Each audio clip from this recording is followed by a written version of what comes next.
തീവ്ര വോട്ടർ പട്ടിക പരിഷ്കരണത്തിൽ പൌരത്വ പരിശോധന സംബന്ധിച്ച് ചോദ്യങ്ങൾ ഉൾപ്പെടുത്തിയിരിക്കുന്നു എന്നുള്ള വിവരങ്ങളാണ് ഇപ്പോൾ പുറത്തുവരുന്നത്. പൌരത്വ നിയമപ്രകാരമുള്ള വിവിധ തീയതികൾ മാനദണ്ഡമാക്കിയാണ് വ്യക്തികൾ ഡിക്ലറേഷൻ നൽകേണ്ടത്. SIR നടപ്പിലാക്കുമ്പോൾ ഈ 5 ചോദ്യങ്ങൾക്ക് ഓരോ വ്യക്തിയും മറുപടി നൽകണം.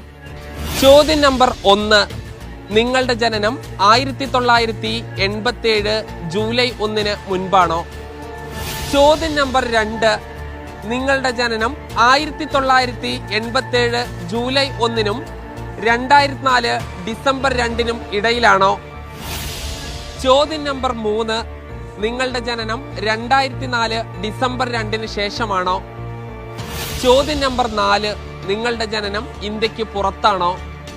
ചോദ്യം നമ്പർ 5, നിങ്ങൾക്ക് ഇന്ത്യൻ പൗരത്വം ലഭിച്ചത് സ്വാഭാവികമായാണോ രജിസ്ട്രേഷൻ വഴിയാണോ?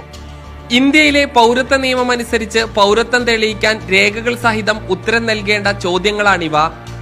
പക്ഷേ ഇപ്പോൾ ഈ ചോദ്യങ്ങൾ പൗരനോട് ചോദിക്കുന്നത് തെരഞ്ഞെടുപ്പ് കമ്മീഷനാണ്. 18 തികഞ്ഞ ഒരാൾക്ക് വോട്ടവകാശം നൽകാൻ വേണ്ടി.